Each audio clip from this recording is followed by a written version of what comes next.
What would you do if the only thing you could afford in the whole wide world was a rusted-out railroad car nobody had been able to open for more than 4 decades?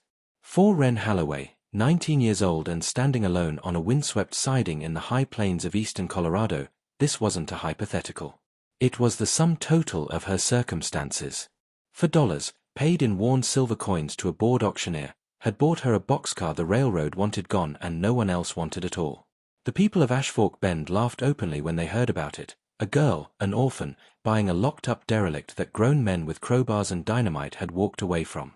But sealed inside that iron-strapped car, behind a door welded shut in the winter of 1849, lay a secret that would change not only Wren's life, but the memory of a town that had long ago decided to forget. Settle in, friend, and let us know in the comments where you're watching from tonight. Before the boxcar, before Ashfork Bend, before the $4 silver, there was a man named Thaddeus Halloway, and there was the smell of hot iron and coal smoke in a low-ceilinged shop on the edge of Kearney, Nebraska. Thaddeus was a railroad carsmith, one of the vanishing breed of men who did not build engines and did not lay track, but who repaired the wooden and iron freight cars that rolled in bruised and battered from every corner of the continent. He worked on side doors that had been kicked loose in Wyoming, on iron strap hinges bent by a landslide in the Sierras, on the great cast-iron seals and locking bars that kept a boxcar's cargo safe from Kansas City to Sacramento. He had been widowed young, and he had raised Wren alone from the age of 4, in the 2 rooms above the shop, with the constant tap and ring of hammered iron rising up through the floorboards like a lullaby. He had taught her everything he knew. By the time she was 10, she could name every part of a standard 40-foot boxcar: the sill, the bolster, the truss rod, the running board, the grab iron, the ladder style. By 12 she could reset a warped door pin with a drift punch and a 3-pound hammer. By 15 she understood the queer stubborn logic of old railroad locks, the wedge bolts, the pin tumbler barrels, the great L-shaped hasps that had to be lifted just so before they would give up their grip. Thaddeus used to say the railroad had one language and it was iron, and if you learned to speak iron well enough, no door in the country could stay closed against you forever. On her 16th birthday he gave her a small tool.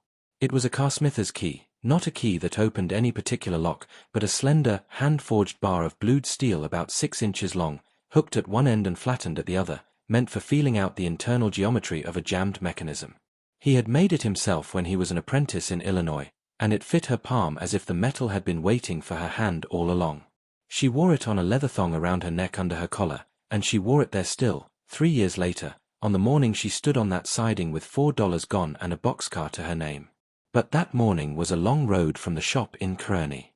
To reach it, she first had to lose her father, and she first had to fall into the keeping of her father's brother, a man named Wren Halloway who kept a bookkeeping office in a red brick building on Douglas Street in Omaha, and who had never in his life warmed a piece of iron in a forge. Thaddeus died on a Tuesday in October, when Wren was 17. It was not dramatic. A cough that had settled in his lungs the winter before came back with the first hard freeze, and by the 3rd day of it, he could not lift the smallest hammer. He held her hand through the last afternoon and told her she was already a better carsmith than half the men on the Union Pacific line, and then he told her that Uncle Merritt would come for her, and that she should be patient, and that patience was a kind of iron too. You could bend it, but it would not break unless you let it. Then he closed his eyes and did not open them again. Merritt arrived 4 days after the burial in a black coat and a black hat, and he settled Thaddeus's accounts the way a man sweeps a shop floor at closing. He sold the forge. He sold the anvil. He sold the great slack tub and the racks of tongs and the drift punches and the swage blocks. He sold the 2 rooms above the shop and the shop itself. He kept, for Wren, a small carpet-bag of her clothes, her father's Bible, and, because she had wept once, quietly, and asked, the carsmither's key on its leather thong. Then he took her to Omaha, and there she lived for nearly 2 years in a narrow room at the back of his boarding house, in the shadow of the bookkeeping office where he passed his days totting up the debits and credits of other men's lives. He did not beat her. He did not starve her. He was, in his way, correct. But he treated her the way he treated a difficult column of figures, with a cold and constant attention meant to reduce her to a manageable sum. He reminded her, when she was slow to rise or when the boarders complained of the coffee, that she was an expense he had inherited and not chosen. He reminded her that a girl of her situation could not afford opinions. He reminded her, most often, of the exact dollar figures involved, The $14 a month she cost him in board and lodging beyond the labor she returned, the $2.40 a season for the fabric of a new dress, the $11 he had spent on her father's headstone which he considered a personal favor. On the morning of her 19th birthday, he called her into his office on Douglas Street, closed the door, and opened his ledger to a page he had prepared. He did not offer her a chair. He read out, in the level voice he used for delinquent accounts, that he had determined that the arrangement between them was no longer efficient.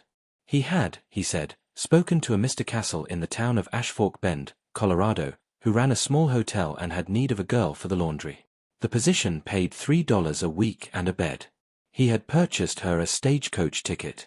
He had, in addition, and here he paused and turned the ledger so she could see the neat entry in his own hand, prepared for her a settlement, the sum of $14 being 1 month's board returned to her as a courtesy, from which the price of the ticket, $9.60, had already been deducted.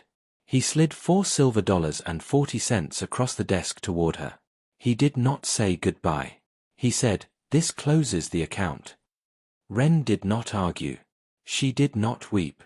She took the $4 silver and the 4 dimes, and she went upstairs and packed her carpetbag, 2 dresses, 1 apron, her father's Bible, a comb, a tin cup, a small folded square of oilcloth, and, placed last, at the very bottom, wrapped in a scrap of felt, the carsmither's key on its leather thong. She left the boarding house before supper and walked to the stage office in the blue evening light, and she did not look back at the red brick building on Douglas Street even once. The stagecoach carried her 3 days west, through country that grew steadily thinner and drier the further it went. She watched the tall grasses of the Platte give way to the short grass of the high plains, watched the cottonwoods drop out of the draws until only sage and rabbit-brush remained, watched the sky rise up huge and pale until it seemed to press the land flat beneath it. The other passengers changed at every stop, a drummer with a case of tin whistles, a widow going to bury a son, 2 army corporals who spoke of nothing but horses. By the 3rd afternoon she was the only passenger left, and the driver, a lean man named Boaz with a broken front tooth, took to speaking to her over his shoulder through the little window. He asked where she was bound, and when she said Ashfork Bend, he was quiet for the space of a mile. Then he said Ashfork Bend was not much of a place anymore. It had been a watering stop on the old Kansas Pacific Spur back in the 50s, he said, but the spur had been pulled up in 71 when the main line went through further north, and now the town was just a few dozen souls and a hotel and a saddle shop and a Chinese laundry and a stockyard nobody used. He asked what business she had there. She said she had been offered work at the hotel.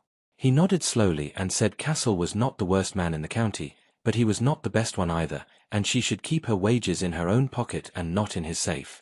They came into Ashfork Bend at dusk on the 3rd day. The town sat in a shallow bowl of grassland with the Ashfork Creek running thin and alkaline along its western edge, and the old rail bed running north to south through the middle of it like a healed scar. Most of the ties had been pulled up long ago, but a short spur of tracks still ran behind the stockyard for a 1/4 of a mile, and on that spur, at the far end, sat a single boxcar, dark red once, faded now to the color of old brick, its wheels sunk almost to the axles in 43 years of settled dust. Wren saw it as the coach came in, and something in her father's teaching stirred at the sight. The shape of the truss rods, the pattern of the iron strapping, the long familiar geometry of a car built for the Kansas Pacific in the years before the war. She did not know yet that she would come to own it. But she saw it, and she marked it, and she carried the shape of it with her into the hotel that night, and into her first 3 weeks of scalding sheets in Mr. Castle's laundry, and into the auction notice tacked to the post office door on the 4th Monday of her time in town. The notice was small and had been there, the postmaster said, for the better part of a year. The railroad had, in its slow bureaucratic way, decided at last to be rid of the derelict rolling stock on the abandoned Ashfork Spur. There was 1 car remaining, Kansas Pacific Boxcar number 1849, sealed and unopened since the winter of that same year, which was to say 43 years. The car and its unknown contents would be sold at auction on the courthouse steps in Ashfork Bend at noon on the following Saturday. Minimum bid, $3. Everyone in town knew the story of Boxcar 1849, or thought they did. It had rolled onto the Ashfork siding in the December of 1849 with a cargo consignment nobody could quite remember, bound for a mining camp further south that had burned out before the car reached it. The car's owner of record, a Mr. Ambrose Teal, a freight agent out of St. Joseph, had died the same winter of a fever on the trail, without an heir. The car had been sealed at the factory in Wilmington with a patented Van Aller double-wedge lock, and the key had been on Teal's person when he died, and the key had been lost. 3 times over the next 4 decades men had tried to open the car, with crowbars in the 60s, with a mule team and chains in the 70s, with a charge of black powder in 84 that had blown a fist-sized hole in the corner sheathing and rung the whole town like a bell but had not moved the door a hair's breadth. The Van Alla lock had held. Whatever was inside, if anything was inside, had stayed inside. The town had come to speak of the car the way a man speaks of an old scar. It was simply there. On the Saturday of the auction, Wren stood at the back of a small crowd on the courthouse steps and listened to the auctioneer, a red-nosed man named Coyle, work himself into a lather trying to get a bid. He talked up the iron in the car's fittings, the good hardwood in its sheathing, the salvage value of the wheels. Nobody bid. He dropped the opening from $3 to $2. Nobody bid. He was on the point of withdrawing the lot when Wren Halloway, in a grey dress and her father's leather thong at her throat, raised her hand and said, in a voice that was not loud but was very clear, $4. The crowd turned. A man in a black frock coat and a broad hat, Deacon Pruitt, who ran the freight office and owned a good deal of what could be owned in Ashfork Bend, laughed once, short. $4 for a coffin, girl. You know that door don't open. Wren did not answer him. She stepped forward and counted $4 silver into Coyle's palm, and Coyle, who had already spent the bid in his head at the saloon across the street, banged his gavel on the courthouse rail before anyone could think better of it. Sold, he said, to the young lady in gray, 1 Kansas Pacific Boxcar, number 1849, and God have mercy on her purchase. Deacon Pruitt found her on the walk back to the hotel. He fell into step beside her the way a well-fed man falls into step beside a hungry one, and he offered her, on the spot, $6 for the car. He said he would take the trouble of the salvage off her hands. She thanked him, and she said no. He offered $8. She said no again. He stopped walking, and his voice cooled a degree. You'll come around, he said. That car's been mocking this town for 43 years. It'll mock you too. She kept walking, and she did not turn her head, but she felt the carsmither's key warm against her collarbone under her dress. The first 2 weeks were the hardest work she had ever done. She kept her position in the laundry, $3 a week, and a bed was $3 a week and a bed, and she spent every hour of daylight she could steal on the abandoned spur behind the stockyard, doing the unglamorous, invisible labor that any craftsman knows must come before any craft. She cleared the 43 years of tumbleweed and blown grit that had drifted up against the boxcar's flanks until it had half buried the wheel trucks. She scraped rust from the iron strapping with a wire brush she bought for 12 cents at the saddle shop. She oiled the great cast-iron hinges with a can of neat's foot oil she traded a morning's laundry work to get. Her hands, which had grown soft in Uncle Merritt's boarding house, split and bled and hardened again, and by the end of the 2nd week they were her father's hands once more, knuckles cracked, palms calloused, fingernails rimmed in the fine black grime of old iron. She examined every inch of the car. She found the fist-sized hole in the corner sheathing from the black powder charge of 84. It had been patched with a nailed-on square of tin, and through it she could see nothing but darkness and smell nothing but the dry, held-in air of a room that has not been opened in a very long time. She found the marks of the crowbars on the door's edge and the gouges of the mule chains on the great L-shaped hasp. She found, at last, on the underside of the door itself, half hidden by a lip of iron, the small brass maker's plate that read Van Alla patent double wedge, Wilmington Dell, 1847.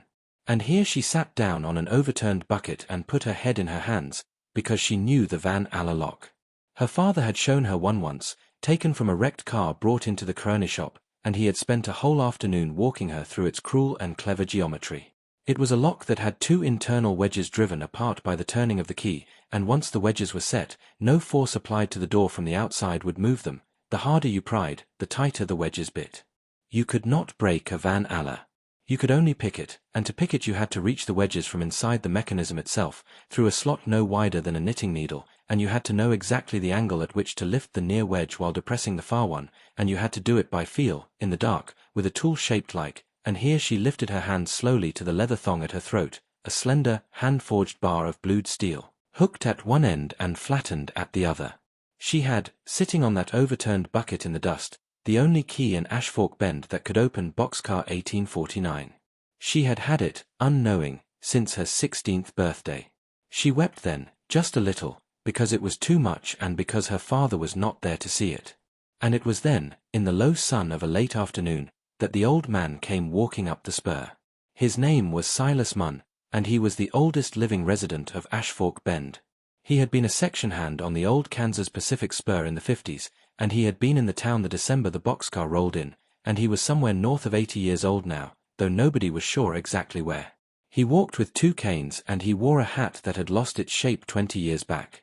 He stopped 10 feet from the car and looked at it and looked at Wren, and he said, in a voice like a hinge that wanted oil, "Girl, that car ain't holding cargo. It's holding a promise. And the man that made the promise has been waiting a long time for somebody to come and let it out." He did not explain. He turned around and walked back down the spur, tapping his canes, and Wren watched him go and did not know whether to laugh or to shiver. She wiped her eyes on her sleeve, and she looked at the car again, and she thought, tomorrow. What would you have thought, sitting there in the dust with a 43-year-old lock in front of you and the only key in the country hanging at your throat? Let us know in the comments what you think happens next. She began on the morning of the 17th day.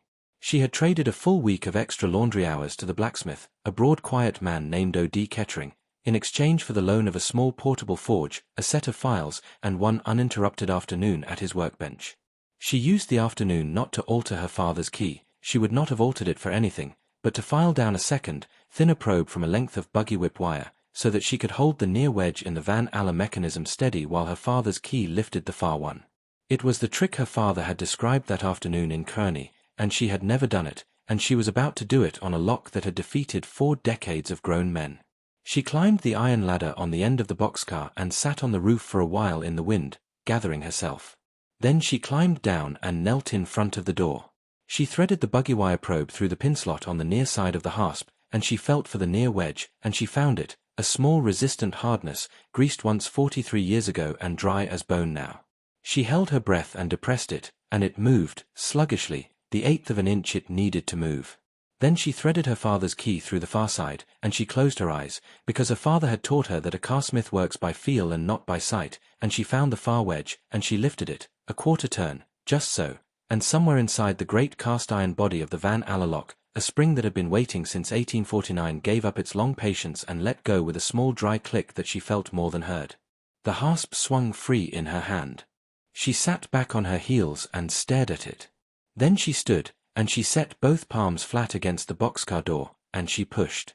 The door was heavy, and the wheels of its runner were seized with old rust, and it did not want to move. She braced her shoulder against it and pushed harder, and the wheels ground and shrieked and gave, an inch, then a foot, then 3 feet, and the dry held-in air of 43 years came sighing out of the dark interior of the car and washed over her face, cold and faintly sweet, and smelling of tallow and paper and something else she could not name. Then, silence. She stood in the doorway with the sun at her back and she looked into boxcar number 1849 for the first time. It was not empty. Along the left wall, stacked neatly and lashed with sisal rope that had held its knots for 4 1/3 decades, were 12 small wooden crates of the kind used to ship blasting caps and delicate instruments, each about the size of a family Bible, each stenciled on its lid with the same 3 letters, ATT. Along the right wall was a long wooden bench, and on the bench was a cot with a folded grey blanket and a straw tick pillow, and beside the cot was a small pot-belly stove of the kind used in cabooses, its chimney cut off flush at the roof. Under the cot was a leather-bound trunk. On the far wall, tacked to the wood, were 3 things: a tintype photograph of a young woman in a lace collar, a pressed and dried columbine flower under a scrap of glass, and a folded sheet of foolscap paper with something written on the outside fold in a careful copperplate hand. Wren stepped inside. The floorboards did not creak, they had been fitted well. She crossed to the trunk under the cot and knelt and lifted its lid. Inside were a working man's clothes, folded, a shirt, a pair of trousers, wool socks darned at the heel, a shaving kit in a tin box, a small carved wooden bird, no bigger than her thumb, painted once in blue and yellow, the paint faded to the ghost of a color, a journal bound in oiled canvas, and beneath the clothes, wrapped in 3 layers of waxed paper and tied with twine, for heavy canvas sacks each about the size of a loaf of bread. She lifted one of the sacks out. It was heavier than it had any right to be. She untied the twine and unfolded the wax paper, and she saw the dull yellow gleam of coined gold, double eagles, $20 pieces from the San Francisco Mint, dated from 1848 and 1849, more of them in that one sack than she had ever seen in her whole life put together. She sat back on her heels for a long moment and did not move. Then she checked the other 3 sacks. They were the same. She did not count them yet. She would count them later. She had come, at last, to the folded sheet of foolscap on the far wall. She lifted it down. The paper cracked a little at the fold. On the outside, in the same careful copperplate, it read, "To whoever finds this." She sat down on the cot and unfolded it and read it in the slant of afternoon light coming through the open door. "Friend, I do not know your name. I do not know the year in which you will read this. I hope only that you are a person of patience, for that is the sort of person a locked door tends to keep, and turn away those without it. My name is Ambrose Thaddeus Teal. I am a freight agent of St. Joseph, Missouri, and I am the owner of this car and its contents. I write this in the December of 1849, on the Ashfork siding, and I write it because I am ill and I do not believe I will see the spring. The gold in the 4 sacks under the cot is payroll gold, $12,400 in double eagles, meant for the wages of 182 men working the copper hollow diggings 60 miles south of this place. It is not stolen. It is drawn against my own account and against a note held by the Merchants' Bank of St. Joseph, and the receipts are in the trunk beside my journal. But I have learned, 3 days ago by a rider come up from the south, that Copper Hollow burnt to the ground on the night of the 14th of November, and that the men have scattered, and that many of them died in the burning, and that there is no camp left to pay. I am too ill to ride south and find the survivors. I am too ill to ride north for a doctor. I have been in this car 4 days now, and I do not think I will leave it. I loved a woman once. Her name was Elspeth Carow, and she was to have been my wife, and she died of the cholera in the summer of 1846 in a wagon on the Missouri Road, and I buried her under a cartonwood I could not afterward find again. The tintype is hers. The columbine I picked from her grave. The little wooden bird I carved for a child we did not live to have. I tell you this because a man's money is only a portion of what he leaves, and I would have whoever comes after me know the rest of it. Friend, whoever you are, the gold is yours, by right of your patience and by my free gift. I ask only 3 things. First, that you inquire, if you are able, whether any of the Copper Hollow men or their widows yet live, and that you see them paid what I could not pay them. Second, that if any remains after that debt is settled, you use it to make some place live again, this place, if you will, for it was kind to me in my last week, or another place, if this one is beyond kindness. Third, that you keep the little bird. Not for its value, for it has none, but because a thing carved in love ought not to be thrown away by a stranger. I am, in this hour, at peace. The door is locked from the outside by my own hand, and the key I have thrown into the creek, that no thief may find what I have set aside for a patient soul. Go well, friend. Live well. Ambrose Thaddeus Teal, December the 19th, 1849. Wren read the letter twice.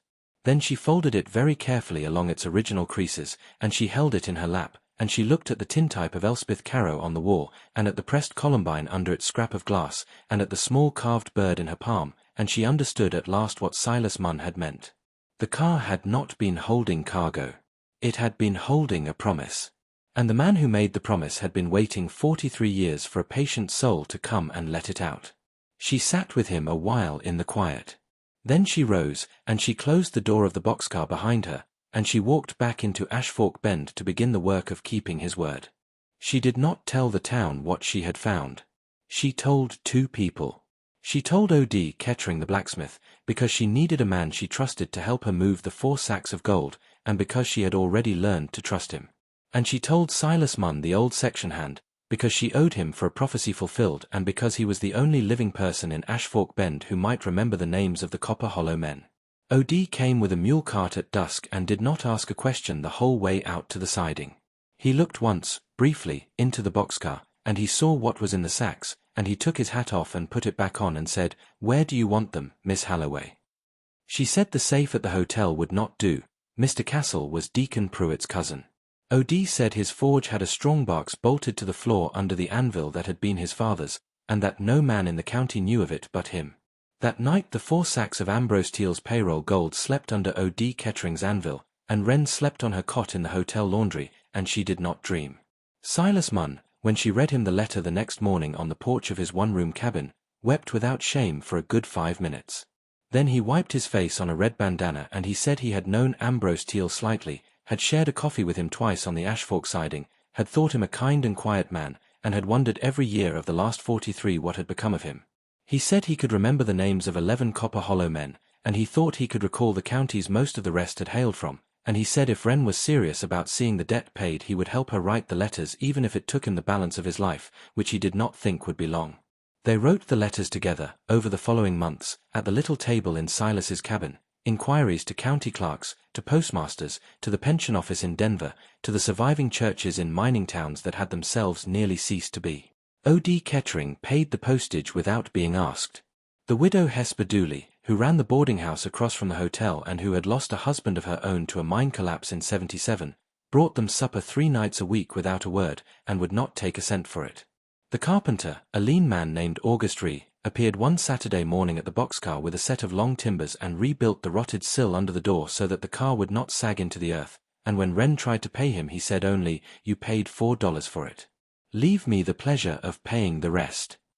By the end of the first winter they had located 61 of the 182 Copper Hollow men, or their widows, or their grown children. Wren paid them, in bank drafts drawn on a new account at the small bank in La Junta, the wages their husbands and fathers and grandfathers had ridden south to earn and had never received. She paid the full amount owed, in the coin of 1849 converted honestly at 1,892 rates, with interest calculated as her uncle Merritt would have calculated it, at 4% per annum for 43 years. The letters that came back, from a woman in Iowa whose father had died in the Copper Hollow fire when she was 2, from a broken-down miner in Nevada who had crawled out of that fire with burns on his back and had never been paid a cent for the 6 months he had worked before it, those letters Wren kept in a tin box under her own cot. She read them at night sometimes, when the wind came up off the plains and moved the tin roof of the hotel laundry. By the spring of the second year, the accounting was as complete as any accounting could be. Silas Munn had died in his sleep in February and had been buried in the little Ashfork cemetery under a marker O.D. Kettering forged for him without charge. Of the $12,400 in Ambrose Teal's 4 sacks, $7,082.40 had gone out in bank drafts to the men of Copper Hollow and their kin. $5,317.60 remained. And Wren, who was 20 years old now and whose hands were her father's hands again for good, sat down at Silas's table one evening with the letter of Ambrose Teal open in front of her, and she read once more the second of his 3 requests, that if any remains after that debt is settled, you use it to make some place live again, and she looked out the window at the town of Ashfork Bend in the low blue light, and she knew what she was going to do. Deacon Pruitt came for her that same spring. He had heard, as such men always eventually hear, that something had been found in Boxcar 1849, and he had heard, though he did not yet know how much, that it had been considerable. He came to the hotel laundry on a Tuesday afternoon in April, and he stood in the doorway with his hat in his hand, and he was as smooth as river stone. He said he had come to congratulate her on her good fortune, and to remind her, in a friendly way, that under Colorado territorial precedent the contents of an abandoned railcar sold at public auction might well be subject to a claim by the Freight Office of Record, which office he had the honor of representing. He said he was sure a girl of her sense would prefer to settle any question of that kind quietly, and out of court, and for a reasonable consideration. Wren wiped her hands on her apron. She did not raise her voice. She said she had, in fact, been meaning to speak with him, because she had been going through the papers of the late Mr. Ambrose Teal which she had found in the car, and she had come upon a receipt, dated November of 1849, for a personal loan of $120 extended by Mr. Teal to a young clerk in the St. Joseph Freight Office by the name of Cyrus Pruitt, being the deacon's own father, and which loan had never, so far as she could find, been repaid. She said she had calculated the amount owing at 4% per annum, and she made it $742.11, and she wondered if the deacon would prefer to settle that debt in cash or in a signed acknowledgment for the town record. Deacon Pruitt stood in the doorway for a long moment. Then he put his hat back on. He did not settle the debt. He also, however, did not ever come to the laundry again, nor to the hotel, nor to the Boxcar, nor did he ever again in the hearing of any citizen of Ashfork Bend speak the name of Wren Halloway aloud. His freight office, which had for years done most of its business by his being the only such office anyone in town remembered to use, began that summer to lose customers to a small competing agency Wren opened in the corner of O.D. Kettering's blacksmith shop, staffed at first by Wren herself and later by August Ree's eldest son. By the following year Deacon Pruitt had sold up and moved to Pueblo, where he was reported to have taken a position keeping books for a man who did not know him. As for Uncle Merritt, in Omaha, he learned of what had happened in Ashfork Bend in the way such men learn such things, from a small item in a Denver newspaper reprinted in the Omaha Bee, which mentioned by name a Miss Wren Halloway of Ashfork Bend, Colorado, who had made restitution of some $7,000 in old railroad payroll to the survivors of the Copper Hollow disaster of 1849. He wrote her a letter. In it he congratulated her, coolly, on her good fortune, and he suggested that as her nearest living relative he might be of assistance in the prudent management of her remaining funds, and he enclosed a small itemized statement of expenses he had incurred on her behalf during her time in his household which he had, in the press of business, neglected to bill her for at her departure. The total came to $41.18. Wren read the letter once. She did not answer it. She placed it in the tin box under her cot, on top of the letter from the burned Nevada miner, and she never opened it again. By the autumn of her 21st year, Ashfork Bend was not the town it had been. The old Kansas Pacific Spur had been relayed, at Wren's expense and with a subsidy she had negotiated from the Union Pacific by pointing out, in a plainly worded letter, that a working spur into Ashfork Bend would put the town's cattle back on the national market for the first time in 20 years. The stockyard was in use again. Hesper Dooley's boarding house had a new roof and 8 paying boarders. August Ree had opened a small mill on the creek and was sawing lumber for 3 surrounding counties. O.D. Kettering's forge had 2 apprentices and a second anvil. And on the abandoned end of the spur, where Boxcar No. 1849 had sat for 43 years, Wren had built, with her own hands and the hands of half the town, over the course of one long summer, the Halloway and Teal Car Works, a small repair shop for freight cars damaged on the Colorado runs, the first such shop between Denver and Dodge City, and the only one in the country owned by a woman not yet 22. Boxcar 1849 itself she did not scrap. She had it moved on new trucks onto a short display siding at the front of the yard, and she had August Ree build a small covered porch onto its side, and she made it her office. The cot was still in it. The pot-belly stove was still in it. On the far wall, exactly where Ambrose Teal had tacked them, the tintype of Elspeth Caro and the pressed columbine and a copy of the letter, the original was in a bank vault in La Junta, still hung. The small carved bird sat on a shelf above the desk where she did her books. She had promised him she would keep it. She kept it. Her days had a rhythm now. She rose before dawn and drank a cup of coffee at Hesper Dooley's kitchen table, where Hesper was frying eggs for the boarders and complaining, with satisfaction, about the price of lard. She walked the quarter-mile to the yard along the newly gravelled Main Street, and she opened the office door of Boxcar 1849, and she checked the ledger, and she went out into the yard to talk with the men, 6 of them now, including 2 who had been Copper Hollow orphans and had come to Ashfork Bend after her letters had reached them, and had asked, in careful words, whether she had any need of hands. She did. She always would. On Sunday evening she took a supper with O.D. Kettering and his wife and their 3 children in the 2 rooms above the forge, and it was very like, though she never said so, the 2 rooms above her father's shop in Kearney, with the smell of coal smoke rising through the floorboards on the last evening of that autumn, the anniversary, though she did not know it, of Ambrose Teal's death. She went out alone to the yard at dusk. The men had gone home. The sky over the plains was the color of a banked forge. She let herself into Boxcar 1849 and lit the lamp on her desk and sat down. She took 2 things from her pockets and set them side by side on the desk in the yellow lamplight. The first was a slender, hand-forged bar of blued steel, hooked at one end and flattened at the other, on a leather thong worn smooth by 5 years of wearing. The second was a small carved wooden bird, no bigger than her thumb, painted once in blue and yellow, the paint faded to the ghost of a color. Her father had given her one. He had given her a skill, and a language, and the patience to use them. He had given her hands that could feel a wedge lift inside a lock she could not see. He had given her, without ever saying so, the whole of a life she could make with her own 2 hands, in any place the country would put her down. Ambrose Teal had given her the other. He had given her a debt she could pay and a town she could raise up and a promise she could keep. He had given her, without ever meeting her, the reason for the skill her father had given her. He had given her a use. She sat a long time with the 2 of them on the desk in front of her. She was 19 years old, she thought. No, she was 21 now, but she had been 19 when it began, and she had been cast out of an office on Douglas Street in Omaha with $4 silver and 4 dimes to her name, and she had bought with those $4 silver a locked boxcar that everyone in Ashfork Bend had told her would only mock her. And it had not mocked her. It had waited for her. It had waited 43 years for a girl with the right key at her throat and the right patience in her hands, and when she had come, at last, it had given her everything it had been holding all that time. She blew out the lamp.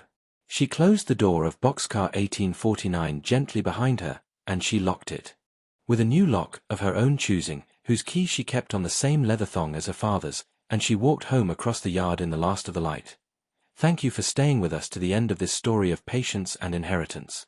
If you were moved by Wren Halloway's long walk from a bookkeeper's office in Omaha to a repair yard on the high plains of Colorado, if you found something in the memory of Ambrose Teal, who lay down in a boxcar in the winter of 1849 and trusted a stranger he would never meet to finish the work he could not, please give this video a like, and share it with someone who has ever been handed a small, dismissive sum and told that it closed an account.